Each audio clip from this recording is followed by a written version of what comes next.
Welcome, welcome, welcome. You are listening to Raw Panties and Sports. Let me welcome the First Lady of Sports Talk, the one and only Cheryl Smith. Good morning. Good morning. Good morning to everyone. I hope everybody is doing well.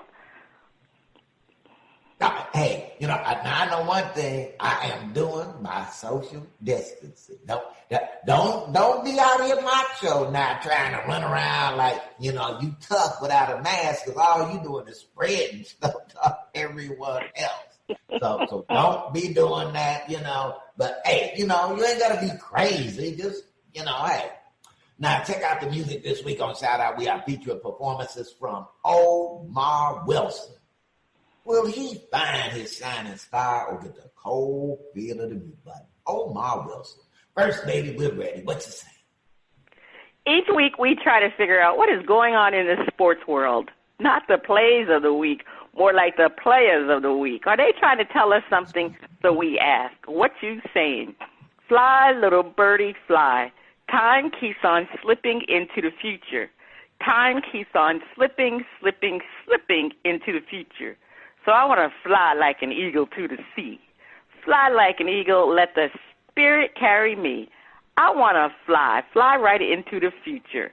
The little birdies known as NFL players, Quentin Dunbar and DeAndre Baker, wish they could fly far away from gambling gone wild and armed robbery charges.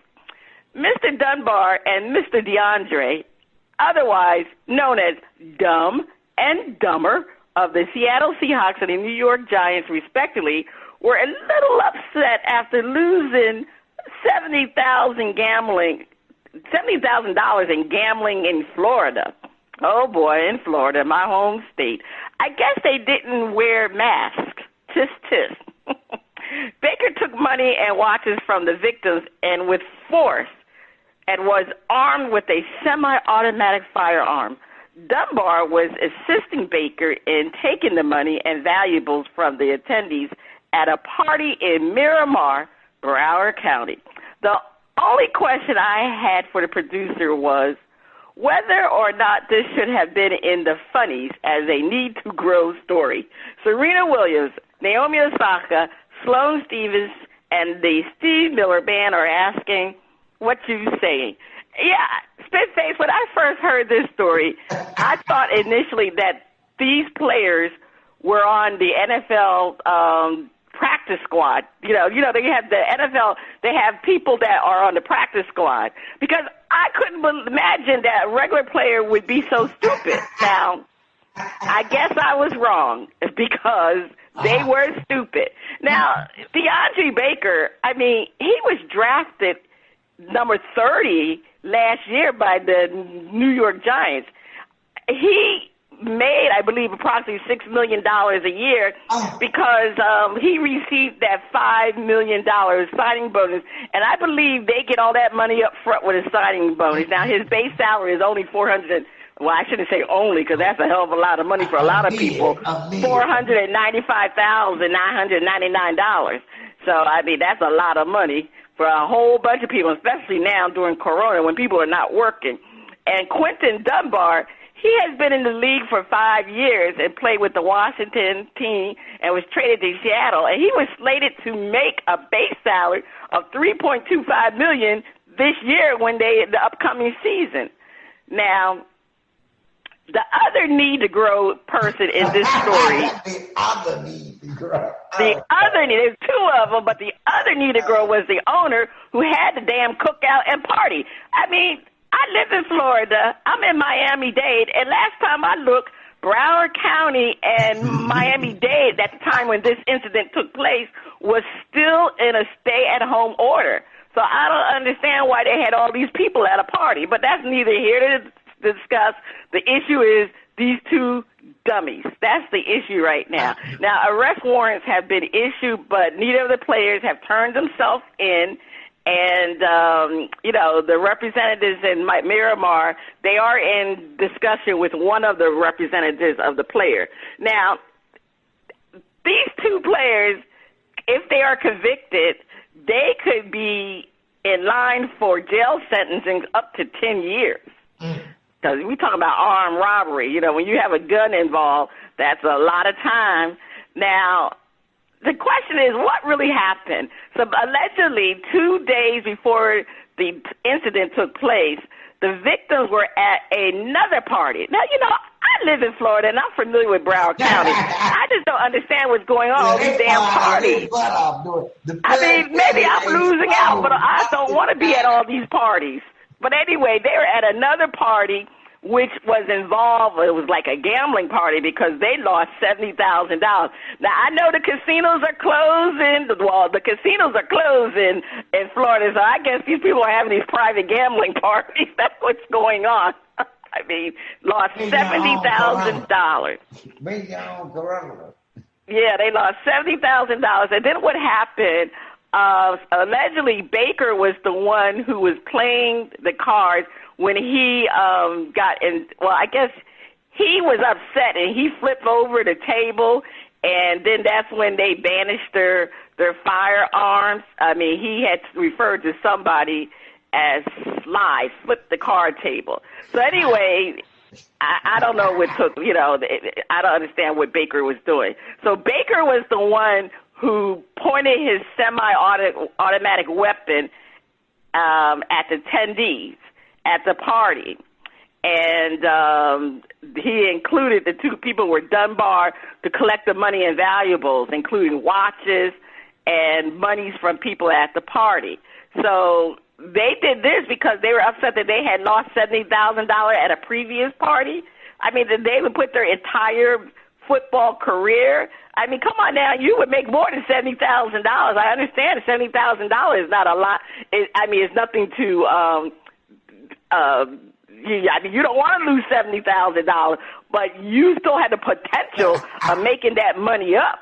But now your behinds could end up in jail and prison, and you won't be able to make up any of that money. So the thing is, I just don't understand why people would be so dumb. But I guess with this coronavirus, people got cabin fever, and maybe cabin fever is making them crazy. But they, like I said, they haven't turned themselves in. The Miramar police indicated that they have spoken to the 4 victims. They have sworn statements from the 4 victims and 1 witness, and that's the reason why they was able to get indictments on these 2 players. Now, one of the representatives for, I think it was for Dunbar, he says that his client has witnesses that exonerates him. So, I mean, that's very interesting that he has witnesses that will exonerate him, you know, so it's going to be quite interesting. Again, these 2 men, are just dumb and dumber, and they really, really, really better have some damn good attorneys to get them out of this mess. So, I mean, it's going to be interesting because, I mean, they got all that stuff. What were they planning to do? Hawk the jewelry to get their money back? You understand what I'm saying? It doesn't add up. I mean, I know they took a lot of cash money from people, and like I said, they were some ballers at that party because they had some people that had like $7,000 or $9,000 in cash. So, Spitface, again, we got some more NFL players in the news for the wrong reason. What's your take on this? You know, one, I'm sitting up there and I'm looking, and part of what they took, was they took over 3 timepieces, including an $18,000 Rolex watch and a hub lock worth $25,000. Now, I'm familiar with Rolex, but you know, sometimes I miss stuff in the fashion world. This might be something that's been around for a while, you know. So first thing I got to check with you, you know, what the hell is a hub lock? Oh, well, you know, that is a new watch. You know, actually, Dwayne Wade had a very exclusive contract with Hublock. I'm familiar with them because they're one of Dwayne Wade's very associated with Hublock. Well, now I don't feel so socially illiterate that I wasn't up on the hook. See, y'all, one of the things, is a great situation. See, I can check in with the first lady. She schooled me that I don't, go out in public and make a fool out of my goddamn self. And, so I could be in those high social circles. But obviously, Baker and Dunbar are need to grows, and they can't be in certain social circumstances because they hanging out with people who it's the middle of the pandemic and we're going to have barbecues and gambling parties. So that in itself speaks to the need to growness of these need to grows. Now the other part is that I believe it, that they're going to get off the hook. But, one thing that I have learned, and I got this back, I put it like this. There was this comedian named Richard Pryor, and in one of his jokes, he talked about, he had messed around and did some stuff, right? And they came and locked his butt up. And he said, but there was one salvation. He had a lawyer. And lawyers cost. So fortunately, Baker and Dunbar have assets, as they say, in that kind of situation. And about all them assets getting ready to go to a lawyer who is going to find enough discrepancies where they're going to make a deal, because it's all about, let's make a deal, baby. Well, what deal can we make where me as the lawyer, I'll make a lot of money, and prosecutor, you'll be happy. And everybody gets settled. Because there's going to be something with some probation. I'll put it like that. They're going to get convicted of something, but it ain't going to be armed robbery. They're going to find a way to have an extenuating circumstance. Now, the one thing I am concerned with is, if this fool done went out and paid some people to sign affidavits, I hope he's friends with Donald Trump. That's all I got to say. Okay.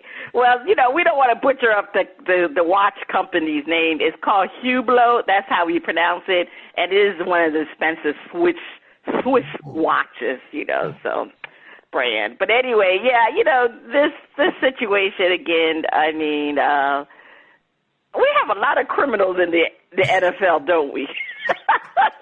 I hate to say that, but that's just throughout the time. There's been a lot of men, and we know there's a lot of people that are in the NFL, but every time things like this happen, it seems like it highlights them more because, remember, the league is 70% black, and, again, this is a situation where these men are in trouble again, where they have everything afforded to them that a lot of people do not have right now, and they're out there stealing watches. Okay. All right, Spitface, over to you. Well, don't call it a comeback. I've been here for years, rocking my peers and putting suckers in fear. Making the tears rain down like a monsoon. Listen to the bass go boom. Explosion. Overpowered. Over the competition, I'm towering. Record shop when I drop these lyrics that'll make you call the cops. Don't you dare stare, you better move. Don't ever compare me to the rest. That'll all get sliced and diced. Competition paying the price. I'm gonna knock you out. Mama said knock you out. We are not talking about Angelique Kerber, Simona Halep, or Caroline Wozniacki. We are talking about the knockout punch to the pandemic by Dana White, the UFC president. Dana White is a bad man. Think about it. While other major sports are sidelined, he has been governor of Florida, specifically allowed UFC matches to be held, saving a ton of money from lost TV revenues. Now, how did he pull that off? Dana White has scheduled events left and right. Is the UFC in a position to move up the ranks in popularity, given they're the only game in town? Does Dana White and the UFC owe this good fortune to a friendly relationship with a guy who suggested drinking Lysol cocktails to get rid of the coronavirus? Is Dana White pursuing this strategy over the health concerns of the fighters? Is his demands they fight really about his, and I mean his, bottom line? Maria Shot, reporter, Carolina Pliskova, and Alex Morgan are asking what you saying. You know, First Lady, I got to hand it to Dana. You know, he's a fighter, and that's what you do. You jump when the opponent is down. And this case is the opponent is the share of the revenue and the audience, the entertainment audience for sports. And right now, he's the only game in town, and he is dominating. They have scheduled what? 3 events in 8 days. He on the road. He gonna be rocking, rolling, throwing that on out there. And I would say that if I have an opportunity where I have an advantage that I'm allowed and my competitors are not. Well, hey, you know, sometimes the fickle finger of fate can roll that way. Now, it also helps tremendously when you got a governor. You know, people don't realize how powerful in most states a governor is. A governor is like a mini president for that state. They get security. They get, people who hold their phones for them while they have conversations. Governor is a pretty damn cool job, let me tell you, So, there's president, but, president got a lot of stuff you got to truly deal with. Governors don't really got all that to deal with on a day-to-day basis. Most of the time they just, profiling and smiling and collecting that check. So, but, they're the case, but governors got little powers and stuff, they sort of like, the shadows. So they kind of like behind the scenes in the dark. And especially, but, the governor of Florida, he ain't in the dark. He just said, like, you friends with a certain guy who said, okay, so drink some Lysol and throw a little ice on there with a little spicy, with a little lime juice, and that'll get rid of the corona. You buddies with him, you buddies with me. What's your problem? Because the fix is in. So, but I don't blame Dana White for taking advantage of that. But I do, kind of look at Dana White and whether he has his concerns for his fighters and their long-term, health. And there have been rumblings from fighters in the past who said, hey, Dana trying to make some money.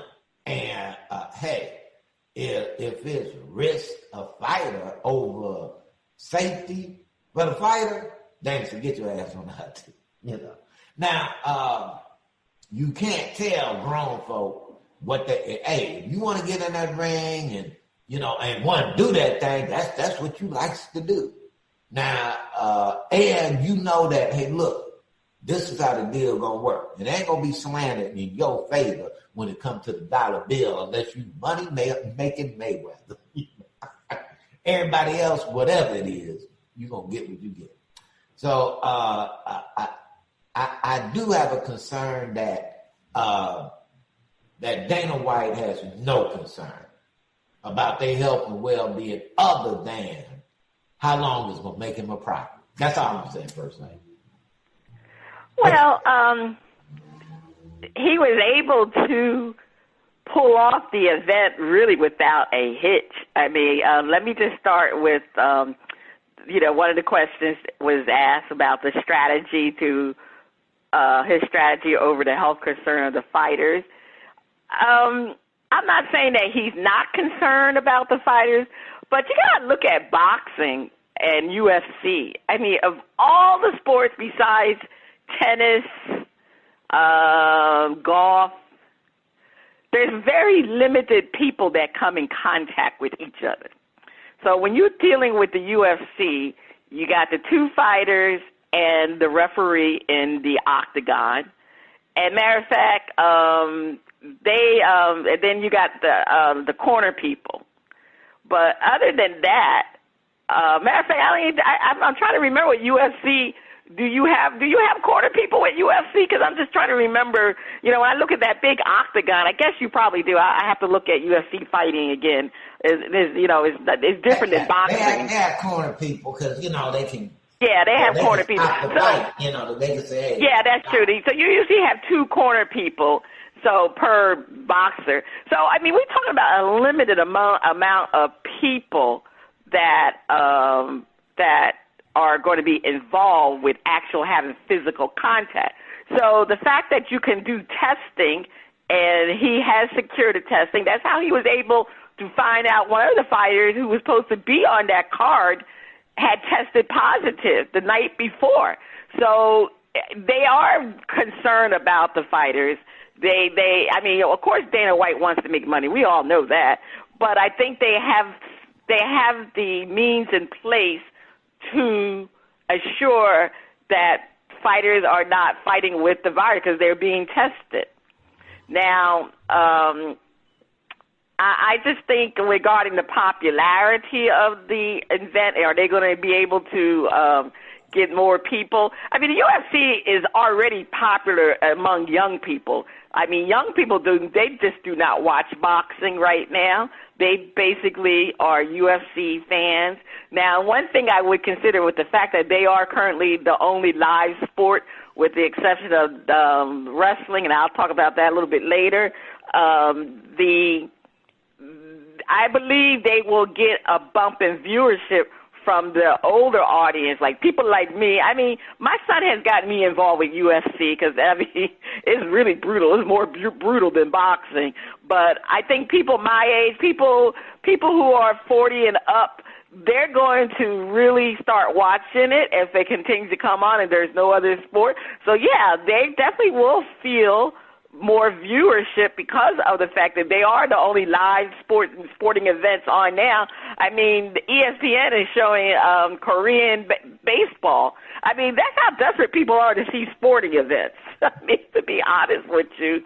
Now, as far as the fact that he was able to pull this whole event off and have it in Florida, it was because of the governor of Florida. Now, if people remember that Ron DeSantis, who was the governor of Florida, he deemed the WWE as essential services. That's why they was able to have wrestling in Florida. So if they're going to allow wrestling in Florida, then you knew Dana White was going to be able to secure the UFC to be held in Florida because of the fact that WWE was allowed to be in Florida. And again, like I said, it was the governor of Florida that allowed this, but the question is, did Donald Trump have anything to do with it? But we all know Ron DeSantis, the governor of Florida, is an extension of Donald Trump. So, yeah, Donald Trump had something to do with the victory for Dana White. And, I think if he can continue to provide safety for the fighters, they can continue to do the testing and making sure that players that are positive are immediately removed from the process. Again, it's an invisible virus, and I don't like using the term the president says, but that's the only thing he says is accurate, that it is an invisible virus, the invisible enemy, as he would like to call it. But you just got to make sure. I don't know what is the invisible virus. I know, because it's everywhere. It's affecting people, but I'm just saying what he's trying to say. Because some people are asymptomatic, and those are the ones that you got to be concerned about. So with holding a sporting event, that's the problem with the asymptomatic boxers. But again, they're testing these boxers supposedly on a regular basis to ensure that they are not carrying the coronavirus. And again, like I said, they was able to determine one boxer. So if they can continue to do that, then I don't see it's a major issue, because eventually sports will have to come back. But like I said, the UFC is so small in the amount of people that come in contact with each other during an event, I think they can pull it off. That's what I'm saying, Spitface. Okay. Well, I'm just, I put it like this. I like my entertainment, but I don't want I don't want anybody to die so that I have some entertainment. You know? And I get that it ain't an easy call. But like I said, hey, athletes, take it from me. I love y'all. I want to see y'all, but hey, look, I don't want you dying from me. Now, I ain't that all into that. I can wait. First Lady, please take us to break.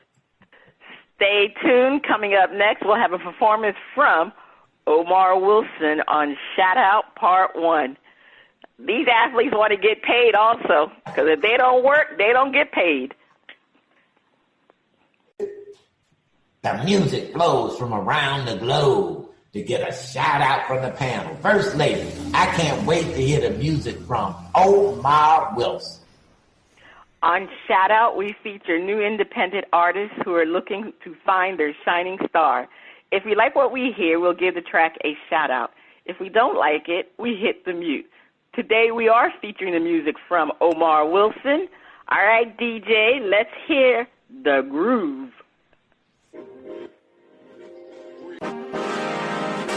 Real music. Good evening, ladies and gentlemen. This right here is a song about how love brings special people together. Dance to this. I remember when I first met you. It was a sunny day in May. Now here we are together. So baby, here we go. You're fine from head to toe. Let me take your hand. Show 'em I'm your man. You're my lady. Yeah, yeah. Bottles 'cause I can. We go to dance. Let's go to dance. Baby, me and you. Girl, take my hand. Let's two-step to the groove. I love the way you move. Just take my hand. Let's two-step to the groove. Two-step to the groove. Back in November, when you said yes, it was the greatest day of my life. And in December, I made you mine. So let's party, baby, all night. Let me take your hand. Show 'em I'm your man. You're my lady. Yeah, yeah. Bottles 'cause I can. We go to dance. Let's go to dance. Baby, me and you.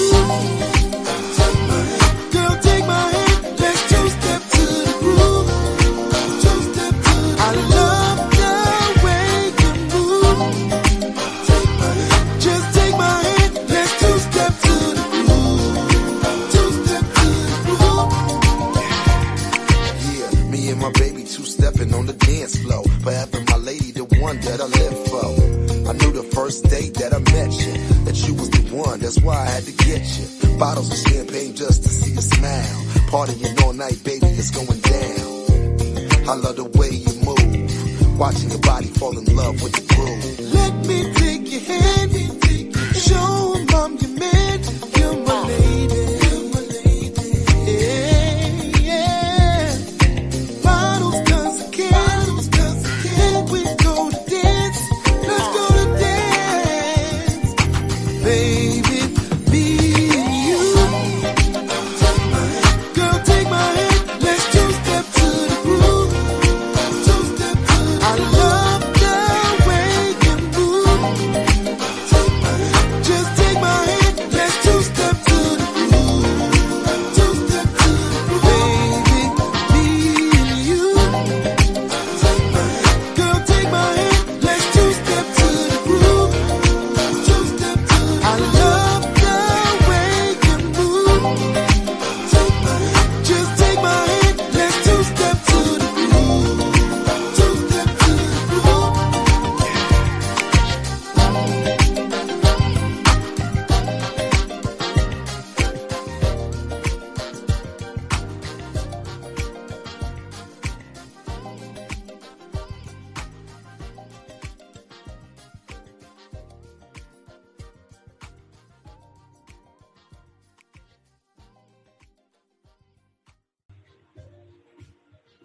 All right, that's Omar Wilson with the groove.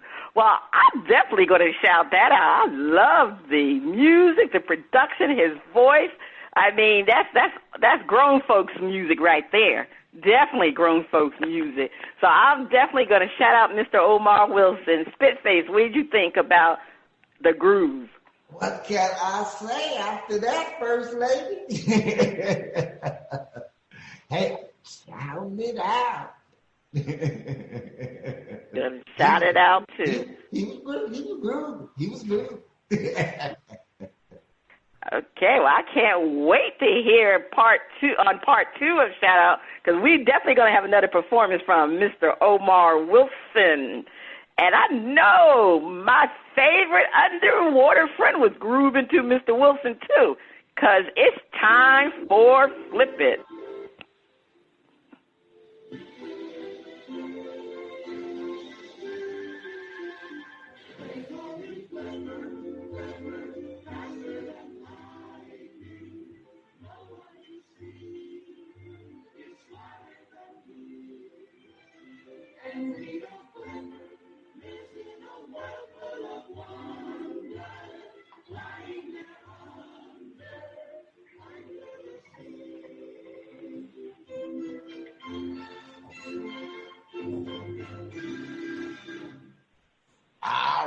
All right. It is time for Flip It, where our host defender pointed in, flip the script, and defend the opposing view.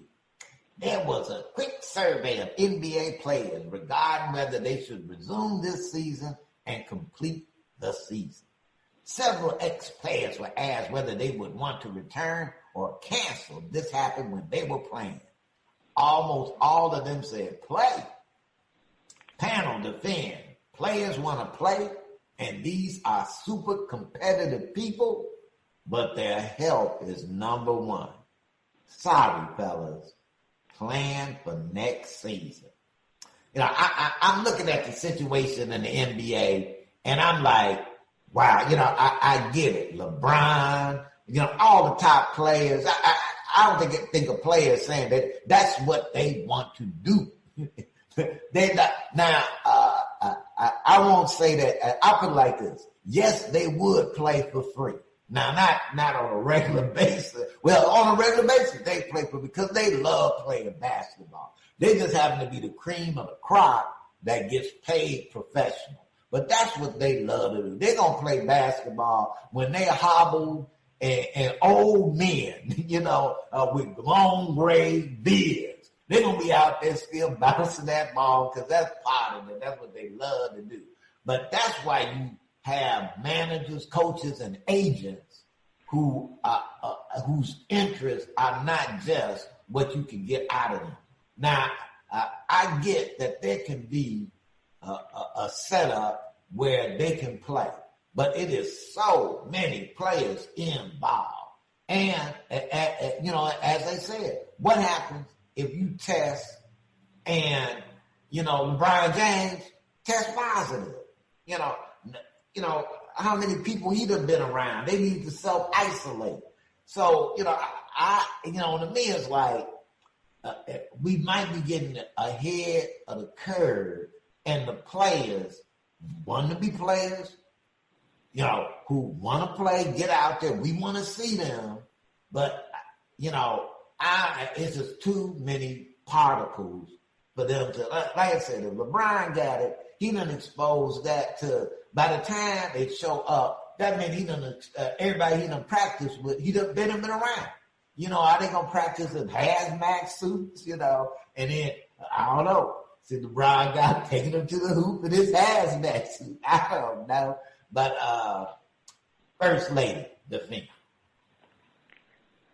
But the safety of the players and their family is the most important concern. I mean, the NBA has so many participants that would require testing, you know, unlike the UFC. Like I said, the UFC was a limited amount of people that would need testing. But in comparison to the UFC, the NBA, you know, they have a lot of players. You know, it's 15 players, but you got several different staff and the people who take care of the scoring and all.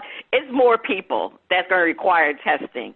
And we understand every player is competitive, but these players don't want to put their families in harm's way either for the love of the game. And the other issue that's coming up, that the owners are even getting skeptical about having the season because they have some liability issues that's really is part of the issues that they're having. You know, they're a little bit conflicted about this whole situation because they know they need money, you know, because the fact that they don't play, they lose out in revenue. But also, what is the liability factor regarding the COVID-19? And another thing, there's just so many unanswered questions about the disease itself that the teams, you know, and the league, the commissioner, Silver, he just needs to really cancel the season and prepare for the following season.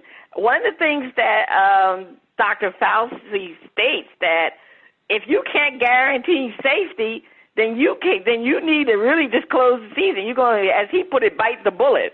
I mean, if you can't guarantee safety, and no one can guarantee safety of their players. So again, if you know, are players going to sign waivers? I don't think they're going to sign waivers. It depends on what's in the language of those waivers. So as far as I'm concerned right now, the NBA needs to cancel the season and prepare for next year because, believe it or not, the coronavirus is not going anywhere, and you got to prepare that you can have a full season next year.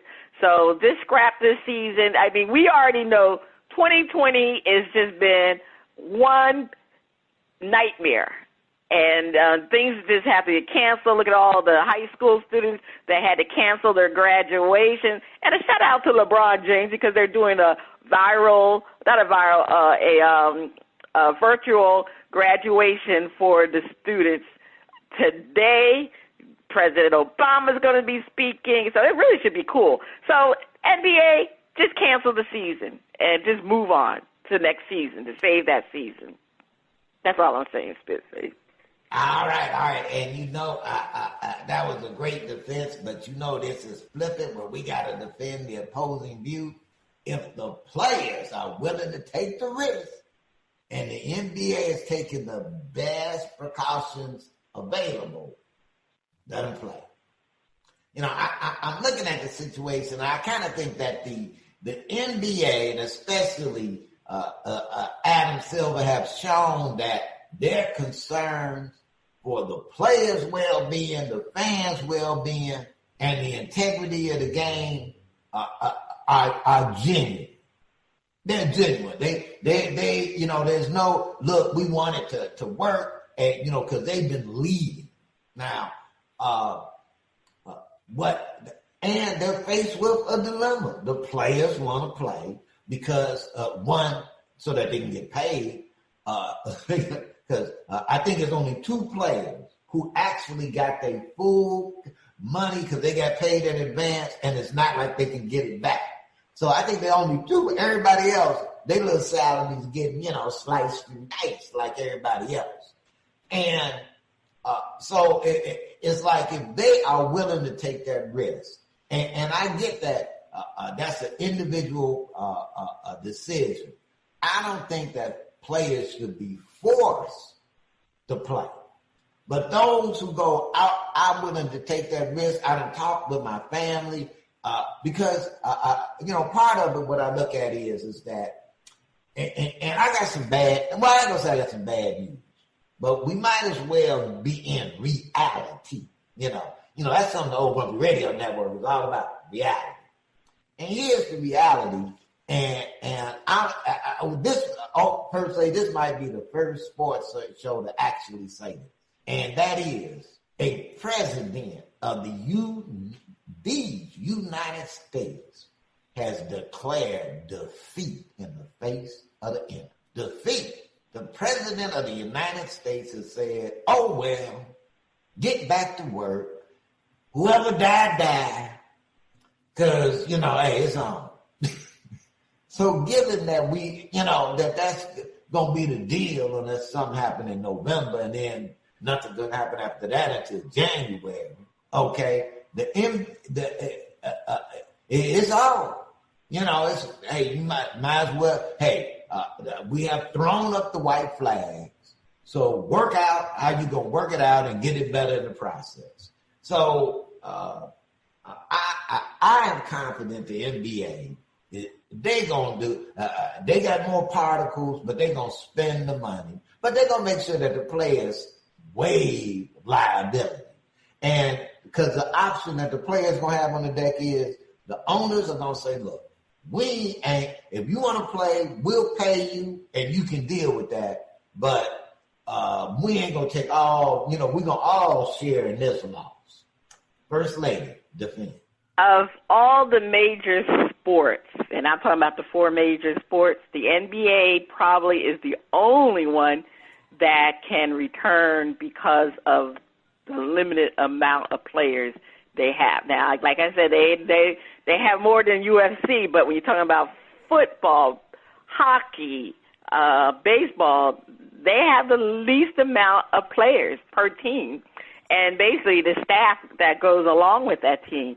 So if they can get rapid testing for the players, and the players are willing to be away from their families for several months, because I don't think they want to bring their families with them at this point in time. I think, we're talking about really basically 2 months left of actually, it was only so many days left. The NBA regular season was almost completed. And to be honest with you, they may just scrap the regular season and move on to the playoffs because, they're really, there was some competition in the West. But anyway, to make a long story, they need to just move on and possibly scrap the regular season, or if they want to do the regular season and then go into the playoffs, that's fine. But several locations have already reached out to the NBA. Disney Orlando really, to me, is the best place for them to bring their not their family, but to bring the players and the staff. They have the housing, and they have 6 full NBA-style courts. See, people forget Disney World in Orlando is a sports complex, and they have those NBA-style courts, the actual size of the courts that they play the NBA. They have 6 of them. So it's easily to bring the players there and all the staff members to keep them quarantined there, and don't let outsiders in, but they still will have to do regular testing, and they can play the game. Las Vegas is another alternative. MGM, I believe, is another. They had offered to provide housing, and they were considering they would be able to make courts for them and through their large convention centers, and plus they already have the 2 places there where University of the Running Devils played. Las Vegas plays in the Mac Arena, and then they have the other arena there too. So, I think to me Disney would be the best place for them because they don't have to do anything. They already got the courts already set up, and they have the several housing. So I think that would be the best location for the NBA. And if they can nobody's going to be able to guarantee anybody's safety. Let's just get over that. No one will be able to guarantee anybody's safety regarding coronavirus. But if they can put them in a situation that will best prevent them from getting it with all of the strategies that they would put in place, I think they should go ahead and continue with the season because coronavirus is not going anywhere. So what they going to do next year? See, that's the whole thing. They're going to remember it's going to be back next year. So they need to really start planning now and have it and see what goes on for next year because maybe they may have to cancel next year's season and maybe they can just finish this year's season out. So we'll see because it's going to be in a long haul what's going on with this coronavirus. All right. You heard the defense from the First Lady, and yeah, it's going to be, as they say, it's going to be a while on this one. But our president has already declared defeat. First Lady, please take us to break. Stay tuned. Up next, the funnies and our favorite underwater friend, on Flip It Part 2. Defeat. Welcome back. You are still listening to Bras, Panties, and Sports. It's time for the funnies. Spitface, over to you. I'm still kind of laughing at the NFL players, but we got some funnies in here from the production team. Restaurant uses blow-up dolls. I don't know where your mind just went. Restaurant using blow-up dolls to enforce social distancing. A South Carolina restaurant partially reopening for dine-in customers is keeping the tables compliant with social distancing guidelines by filling the dining room with blow-up dolls. The Open Hearth restaurant in Taylor's closed its dining room due to the COVID-19 pandemic March 17 and reopened this week with a reduced capacity and a requirement that customers are seated 6 feet apart. The owners of the eatery, Paula Starr Malayas and her husband Jimmy, said they didn't want the restaurant to look empty when customers came in to eat. Instead of using scary yellow tape or roping off the empty tables, I thought, we're going to make this restaurant look full. Lady said she ordered the G-rated kind of inflatable dolls, okay? Because we know some folks, they're looking freaky deaky, dressed them up like customers and seated them at tables that would be off limits to diners. My grandson told me they look kind of creepy, but I think when people walk in, they're going to laugh. The restaurant is being careful to observe all the state's guidelines to remain open to customers.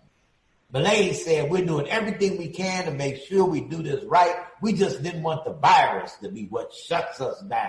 See, they ain't defeated like a certain president. Guys are there, there's water splashing on you. It must be time for our favorite underwater friend. It's time for Flip It Part 2. That NFL is discussing the possibility of rewarding teams by moving them up in the draft if they hire a minority coach or executive. We asked the panel, is this a good idea? All right, panel, defend. Sounds good. I'm skeptical it would work. Nice try. Spitface, defend. I'm looking at the situation, and First Lady, we live in a time where I'll just say we have the agreed. Folks is agreed, and it's not the folks whose people were enslaved who are the agreement. It's the people who were doing the enslaving who feel aggrieved. And while I look at this as like a bold move, and given that I'm from a quote minority community, it's like, hey, that's gonna help out my peeps, get balance, the flavor, and the flow out. I'm with it, but I'm just looking at it that. The resentment that's going to cause in the NFL. And because the one thing is that even if things are set up so that that the playing field can kind of be level, nobody likes to feel that they just got in because there was a rule that made it. So it doesn't really address the mentality of the owners and these executives when they're hiring coaches and when the owners are hiring executives. It doesn't address that. It's sort of like, okay, we're going to, it's some nice bait. Like you could move up in the draft if, you hire a black guy. It's like, oh man, it's got to really take that.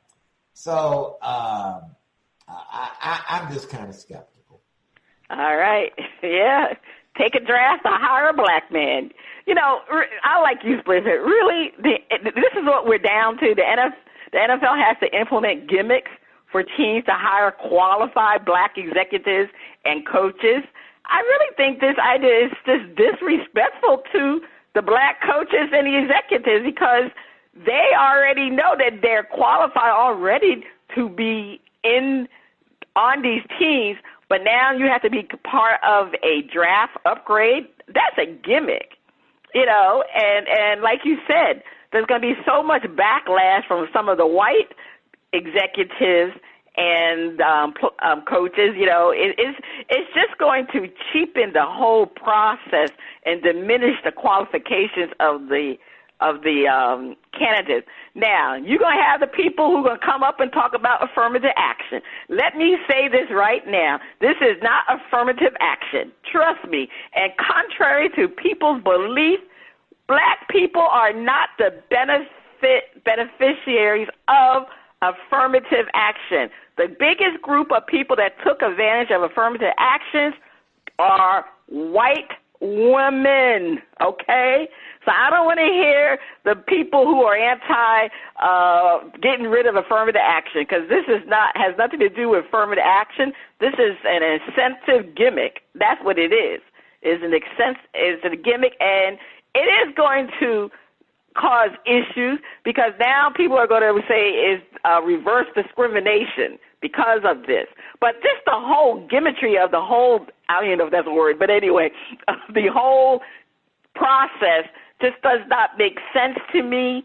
And I'm for ways to improve the mentality of these executives and these owners, that you need to hire qualified people regardless of the race.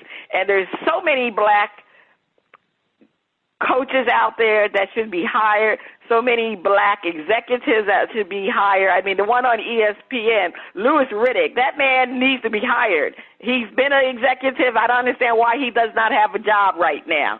So let's look at this. They need to get a committee to review it. So if the committee had reviewed it and came out with this particular gimmick, hey, I don't know what to say. I just think it's too gimmick. It's just too much of a gimmick, and it's going to be a backlash.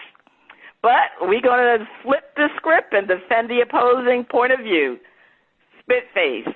Sounds like the NFL sounds like they know they got a problem. This is a good idea. Spitface, defend. Swing low, sweet chariot. I thought I had to go get one of them old songs. One of them old songs there. Yeah, one day my people gonna be free.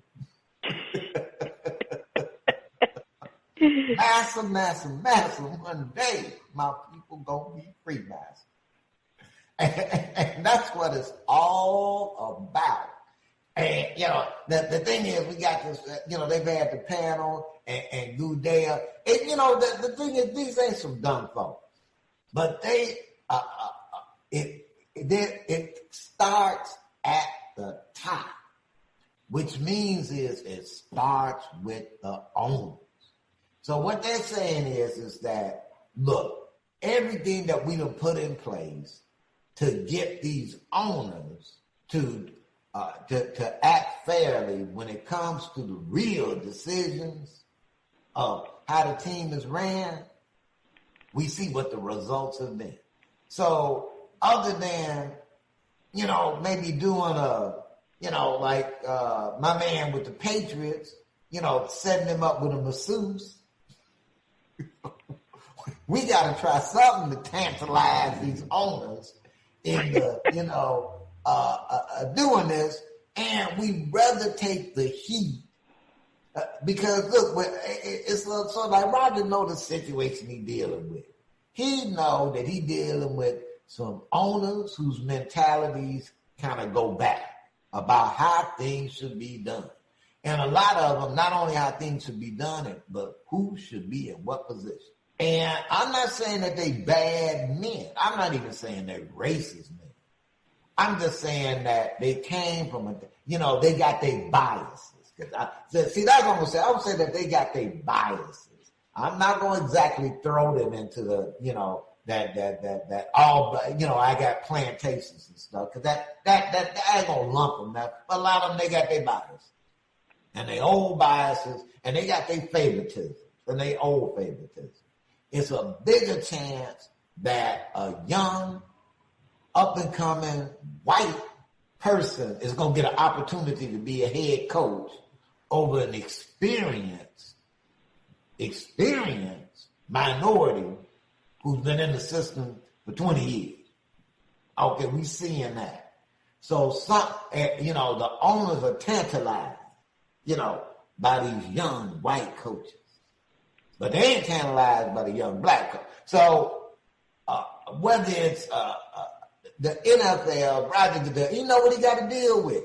And he's like, hey, I'd rather deal with the critics because I got to do something to get these owners to make a move because they ultimately are the ones who saying, hire, do not hire. That's all I'm saying, per se. Well, Spitface, you're absolutely right. They hired a whole bunch of new head coaches for the upcoming season in the NFL that people were wondering how they got their jobs. If I'm not mistaken, the Giants hired a new coach, didn't have that much experience.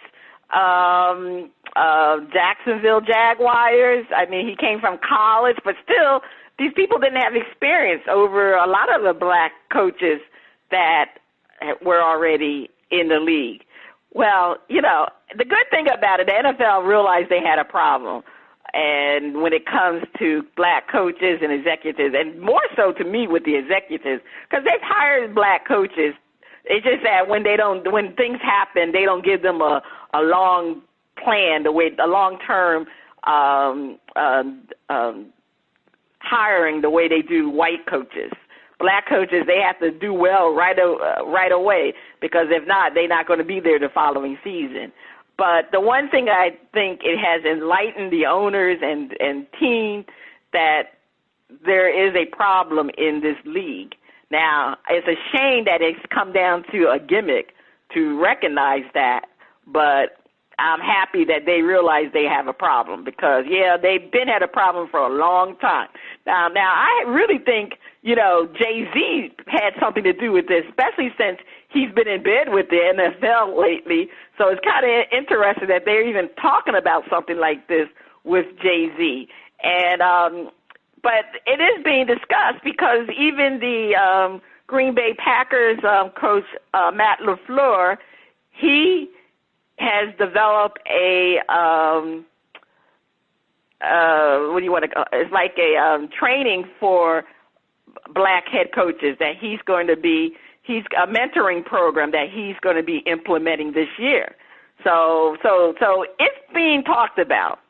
And to me, that's the best thing that is being talked about. The ideal now, hey, I don't know if it's really a good idea, but I'm glad it's on the minds of these owners, and it's been a long time.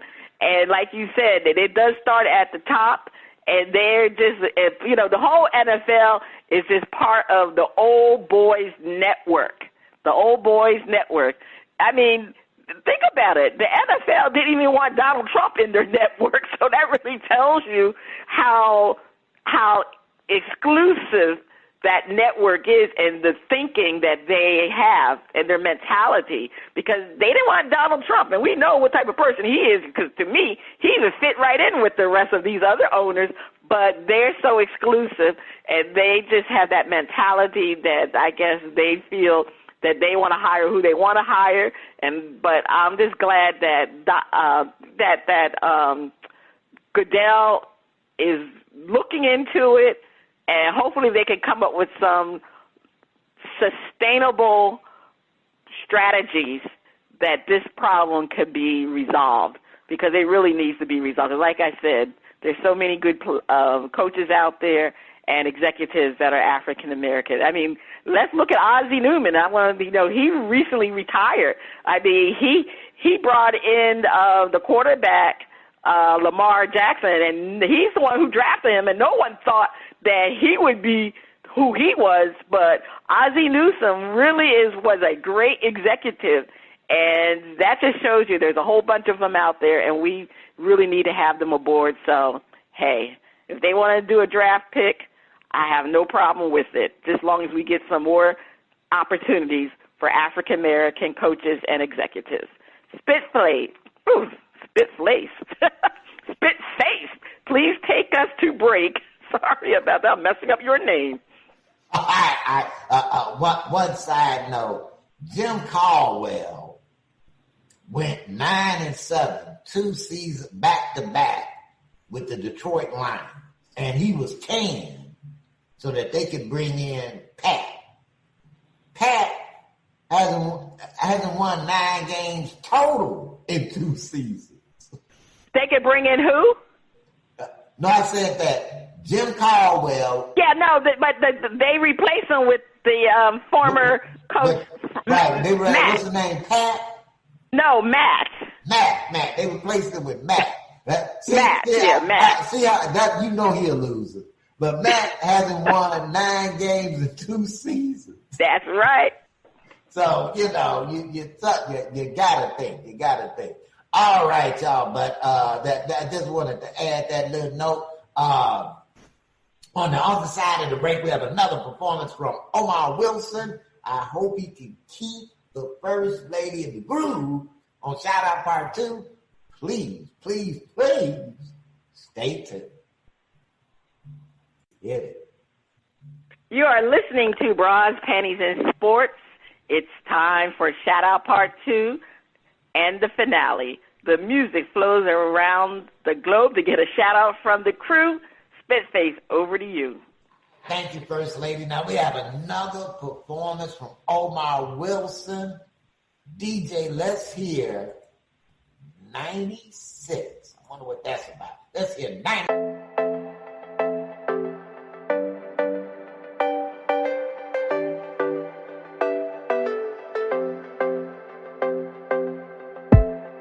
Ain't nobody perfect, I'm not trying to blame nobody. And everyone out there just chasing the fame. Everybody, if you give me a chance, we'll go back to the basics. Oh girl, I love you like it's 1996. You ain't never had it like this, no. You know you want my love, baby. So give me one reason you can make it easier. You know you want my love, baby. So let me make it simple for you. What can I do to make you fall in love again? What can I do? I just wanna take it back. Let me take you back. Sitting up in my room, thinking about only you. Girl, just come through. Listening to Blackstreet kicking it like we back in 96. Like we back in 96. Like we back. I'm just trying to get you on my tempo. Cause I ain't really nothing like you used to know. Maybe we can meet up somewhere central. You say you waited, but you got to be willing to meet me halfway. You know you want my love, baby. So give me one reason you can make it easier. You know you want my love, baby. So let me make it simple for you. What can I do to make you fall in love again? What can I do? I just wanna take it back. Let me take you back. Sitting up in my room, thinking about only you. Girl, just come through. Listening to Blackstreet kicking it like we back in 96. Like we back in 96. Like we back in 96. Like we back in 96. Like we back. Let's start all over, baby. Like the beginning. Baby, let me take you back. What can I do to make you fall in love again? What can I do? I just wanna take it back. Let me take you back. Sitting up in my room, thinking about only you. Baby girl, come through. Like we back in 96.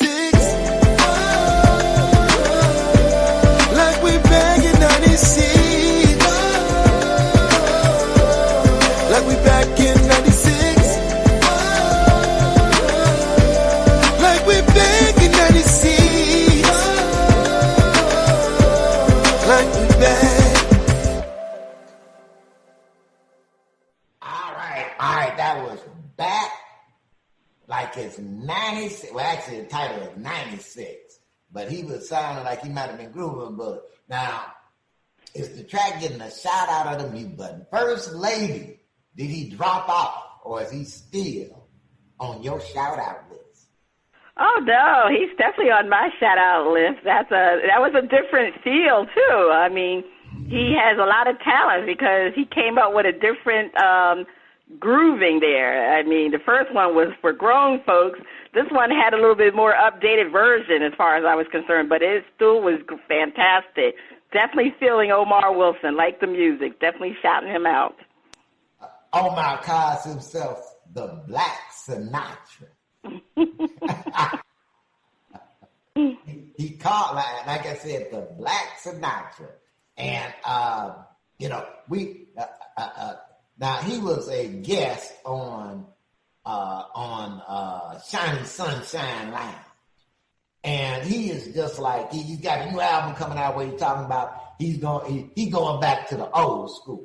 And the brother said James Brown, and Shiny was like, wait just a minute. You gonna talk about James Brown? So she made a request. Let's see if we can check out if the First Lady likes this request. DJ, you got it, DJ, roll.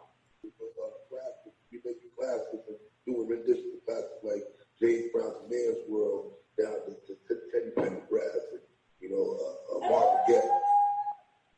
Yes, we touching all those. I just want you to sing one note. This is a man's world. This is a man's world. This is a man's world.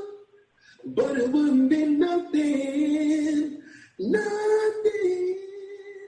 without a woman on down.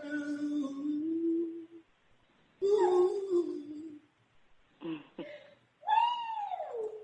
All right, that was a little teaser from Omar Wilson. Okay. All right, that's the end of shout out. If you like what you heard from the Groove, check him out, or from Omar Wilson. Check him out on Old Grumpy Radio at OmarWilson.com. If you would like to be heard or have any comments, please send your emails and tracks to content@oldgrumpyradio.com. Now we do suggest that don't send us the bad tracks. We really prefer to shout them out. So if the only person who liked your track is Nino or his name is Shy, hold on. First Lady, back to you.